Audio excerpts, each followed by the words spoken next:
Hello, good morning students. कल के lecture में हमने मैट्रिक्स की एक्सरसाइज 1.1 पढ़ी थी। उसमें जो भी एग्जाम्पल थे, ट्रांसफॉर्मेशन था, रो ट्रांसफॉर्मेशन, कॉलम ट्रांसफॉर्मेशन, वो हमने पढ़ लिया। तो आज के इस टॉपिक में हम पढ़ रहे हैं कि जो भी मैट्रिक्स हमको दिया है, नॉन सिंगुलर मैट्रिक्स दिया है, उसका इनवर्स फाइंड कैसे करना है। उसकी मेथड है एलिमेंट्री ट्रांसफॉर्मेशन मेथड। तो इधर देखो स्टूडेंट, इनवर्स ऑफ मैट्रिक्स, ठीक है। तो ये जो दो पॉइंट है ये आपको याद रखने हैं। फर्स्ट पॉइंट है inverse of square matrix exist if it is non singular, that is determinant of A is not equal to 0। मैंने पहले आपको बताया है कि कौन से मैट्रिक्स का इनवर्स निकाला जाता है। जिस मैट्रिक्स का अगर मैं डिटरमिनेंट लेता हूं और उस डिटरमिनेंट की वैल्यू अगर 0 नहीं आती है, उसको नॉन सिंगुलर मैट्रिक्स बोलते हैं। और उसी मैट्रिक्स का हमको क्या निकाल सकते हैं, हम इनवर्स फाइंड कर सकते हैं। Second point, finding the inverse of A. अगर मान लो ए मैट्रिक्स दिया है और उस मैट्रिक्स का मुझे इनवर्स फाइंड करना है, तो देन अगर मैं इनवर्स फाइंड करना है और रो ट्रांसफॉर्मेशन मेथड यूज अगर कर रहा हूं, तो मुझे क्या लेना है, A into A inverse equal to I. अगर मैं रो ट्रांसफॉर्मेशन मेथड अगर यूज कर रहा हूं तो, and if column transformation method are use, अगर मैं कॉलम ट्रांसफॉर्मेशन मेथड यूज कर रहा हूं स्टूडेंट, तो मुझे क्या लेना है, A inverse A equal to I. तो अभी हम देखेंगे कि inverse of non singular matrix. Non singular matrix means determinant of A is not equal to 0, ठीक है। तो inverse of non singular matrix by elementary transformation method. अभी student elementary transformation method में हम इनवर्स दो तरीके से फाइंड कर सकते हैं। उसमें से एक मेथड है रो ट्रांसफॉर्मेशन मेथड और अनदर मेथड है कॉलम ट्रांसफॉर्मेशन मेथड। तो इसके बाद ये पॉइंट आपको हमेशा के लिए याद रखना है, कौन से मैट्रिक्स का इनवर्स निकाला जाएगा। जिस मैट्रिक्स का अगर हम डिटरमिनेंट फाइंड करते हैं और वो इज नॉट इक्वल टू 0 आता है, तो हम ए इनवर्स फाइंड कर सकते हैं। और अगर मैं रो ट्रांसफॉर्मेशन मेथड से किसी भी मैट्रिक्स का अगर इनवर्स फाइंड कर रहा हूं, तो मुझे सबसे पहले क्या लेना है, yes, A into A inverse equal to I. और अगर मैं कॉलम ट्रांसफॉर्मेशन मेथड अगर यूज कर रहा हूं, तो मैं क्या लूंगा, A inverse A equal to I. अभी फर्स्ट मेथड देखो स्टूडेंट, फर्स्ट मेथड है method to find A inverse by row transformation method. हमेशा याद रखो कि अगर मैं रो ट्रांसफॉर्मेशन मेथड से कोई भी मैट्रिक्स का अगर इनवर्स फाइंड कर रहा हूं, तो मुझे टू कॉलम वाइज जाना है। और कॉलम ट्रांसफॉर्मेशन मेथड अगर मैं इनवर्स फाइंड करने के लिए मैट्रिक्स में यूज कर रहा हूं, तो मुझे रो से जाना है, ठीक है। तो फर्स्ट देखो method to finding A inverse by row transformation method. तो देखो स्टूडेंट, आपको ये जनरल फॉर्म है मैट्रिक्स का, इस टाइप का एग्जांपल दिया रहेगा, इसके जगह कोई नंबर्स रहेंगे। तो इस मैट्रिक्स का मुझे क्या फाइंड करना है, इस मैट्रिक्स का आइडेंटिटी मैट्रिक्स बनाना है। तो इस मैट्रिक्स का अगर मैं आइडेंटिटी मैट्रिक्स बनाऊंगा तो डेफिनेटली ए इनवर्स की वैल्यू निकल जाएगी। तो कोई भी मैट्रिक्स का इनवर्स फाइंड करते वक्त, इस रो ट्रांसफॉर्मेशन मेथड से फाइंड करते वक्त उसकी स्टेप्स है, वो स्टेप अगर आपको समझ में आ गई, तो आप इजीली उस मैट्रिक्स का इनवर्स फाइंड कर सकते हो। तो जैसे इसमें यहाँ पे मुझे ऐसा समझ लो कि इसका आइडेंटिटी मैट्रिक्स तो नहीं है 1 0 0 1। तो स्टेप 1 क्या आएंगी, मैंने पहले बताया कि रो ट्रांसफॉर्मेशन में यूज कर रहे हो तो मुझे कॉलम वाइज जाना है। तो इसमें फर्स्ट कॉलम ये है और सेकंड कॉलम ये है। तो मैं फर्स्ट कॉलम में जा रहा हूं, तो फर्स्ट कॉलम में मुझे यहाँ पे 1, सबसे पहले 1 लाना पड़ेगा कि 0 लाना पड़ेगा, 1 लाना पड़ेगा। इससे यहाँ पे मैंने स्टेप 1 में लिखा है 1 in the place of A11। A11 की जगह क्या लाना पड़ेगा स्टूडेंट, मुझे 1 लाना पड़ेगा। 0 क्यों नहीं, 1 इसलिए लाना पड़ेगा कि 1 डायगोनल एलिमेंट है, 0 डायगोनल एलिमेंट है क्या, नहीं है। उसके बाद step 2, 0 in the place of A21, मैं कॉलम वाइज जा रहा हूं। उसके बाद यहाँ पे क्या आएगा 0। मान लो स्टूडेंट ये 3x3 का मैट्रिक्स है, तो इसके बाद यहाँ पे A31 आता है, तो कॉलम वाइज फर्स्ट कॉलम में आता है A31, तो यहाँ पे आएगा A21 एंड A31। उसके बाद स्टेप 2 में सेकंड कॉलम में स्टूडेंट पहले 0 लाऊंगा कि 1 लाऊंगा, 1। 0 is not a diagonal element but 1 is a diagonal element, therefore आपको क्या लाना पड़ेगा, सबसे पहले 1 लाना पड़ेगा। उसके बाद स्टेप 3 में क्या लाना पड़ेगा, 1 in the place of A22, इसके जगह क्या लाना पड़ेगा, 1 लाना पड़ेगा, और स्टेप 4 में 0। सेम 3x3 में मैट्रिक्स में भी हमेशा याद रखो कि रो ट्रांसफॉर्मेशन मेथड अगर यूज करना है तो आपको कॉलम वाइज जाना पड़ेगा, और कॉलम ट्रांसफॉर्मेशन मेथड अगर मैं यूज कर रहा हूं तो आपको रो वाइज जाना पड़ेगा। ठीक है, तो प्लीज नोट डाउन दिस। ये method student method of to finding A inverse by row transformation method. ठीक है, तो रो कॉलम वाइज जाना है और ये स्टेप आपको अप्लाई करनी है। ठीक है, अभी method to finding A inverse by elementary, sorry यहाँ पे आएगा स्टूडेंट कॉलम ट्रांसफॉर्मेशन मेथड।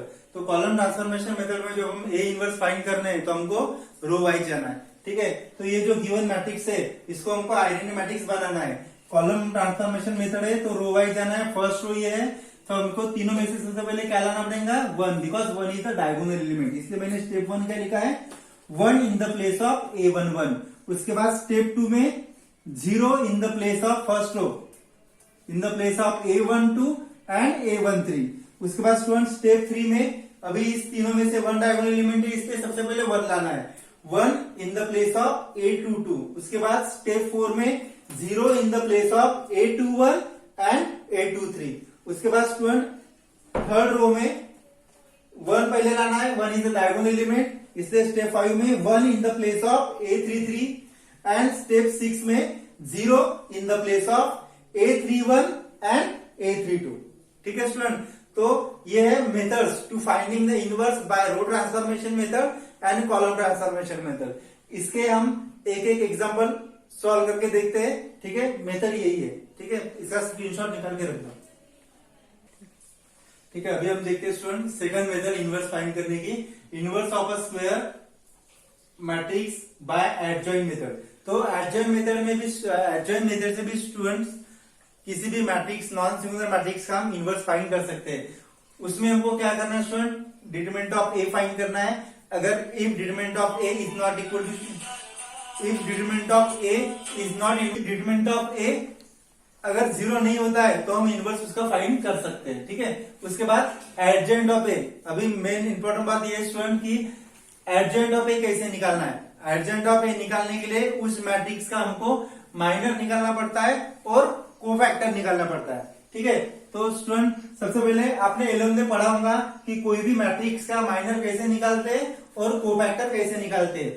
एक बार आपको माइनर आ गया तो फिर कोफैक्टर आ गया तो हम एडजॉइंट ऑफ ए निकाल सकते हैं और फिर वैल्यू डायरेक्ट पुट करनी है ए इनवर्स फाइंड करने के लिए इस एडजॉइंट मेथड से। तो सबसे पहले ये देखो, मैं गिवन मैट्रिक्स ले रहा हूं ए इक्वल टू 1, 2, -4 और 5 ले रहा हूं। ठीक है, अभी देखो स्टूडेंट मुझे इसका माइनर फाइंड करना है। इसका जनरल फॉर्म क्या है, A11, A12, A1, A21, A31। ठीक है, भी स्टूडेंट मुझे इस मैट्रिक्स का माइनर फाइंड करना है तो हमेशा माइनर ऑफ A11, इसका जनरल फॉर्म है स्टूडेंट, इसको कैपिटल एम से डिनोट करते हैं तो M11। इसका मुझे क्या निकालना है स्टूडेंट, माइनर निकालना है।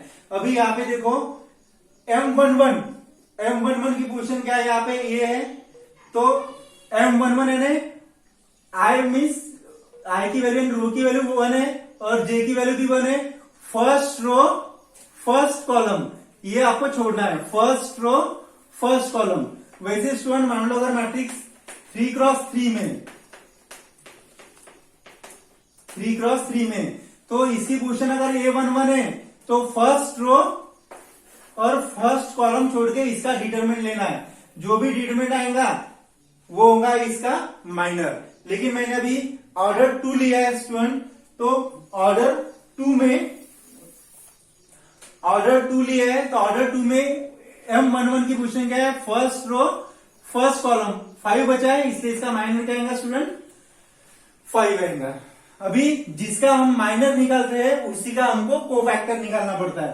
तो यहां पे मैं लिख रहा हूं कोफैक्टर ऑफ, और कोफैक्टर के लिए सिंबल कैपिटल A11 है और इसका फार्मूला है student -1 I + J into minor of given matrix M11।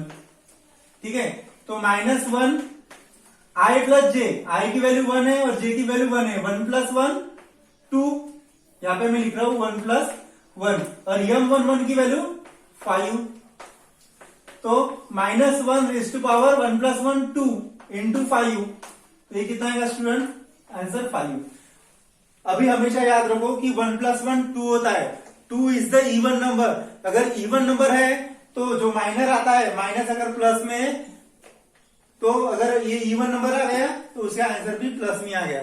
मान लो यहाँ पे 1 3 है, 1 2 है, 1 2 है तो 2 प्लस 1 3 होता है, 3 इज द ऑड नंबर, तो इसका आंसर अगर पॉजिटिव में आ गया माइनर का तो डेफिनेटली कोफैक्टर का आंसर निगेटिव में आएगा। कब? जब इन दोनों का एडिशन अगर ऑड नंबर आएगा तब, ठीक है। उसके बाद इसका माइनर निकालते हैं A12 का,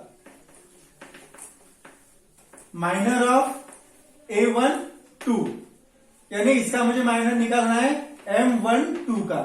तो इसकी पोजीशन क्या है, फर्स्ट रो सेकंड कॉलम, तो ये नंबर बच गया स्टूडेंट, तो ये हो गया उसका माइनर -4। तो इसका ही cofactor, therefore cofactor of A12, इसका cofactor formula -1 I plus J, I की वैल्यू क्या है अभी स्टूडेंट 1 है, और जे की वैल्यू क्या है, ए आई जे के फॉर्म में नहीं, आपको पता है, ठीक है। तो 2 इंटू माइनर ऑफ, जिसका माइनर निकाला है उसी का स्टूडेंट कोफैक्टर निकालना पड़ता है। तो 1 प्लस 2 कितना होता है 3, 3 is the even odd number. तो मैंने क्या बोला है, अगर ऑड नंबर है तो माइनर अगर निगेटिव में है तो ये पॉजिटिव में आएगा, माइनर इसका -4 है, तो इसका आंसर कितना आएगा स्टूडेंट 4। क्यों आएगा 4? क्योंकि 1 प्लस 2 3 होता है, 3 इज द ऑड नंबर, इसलिए इसका -4 है तो इसका +4 आएगा, ठीक है। उसके बाद कोफैक्टर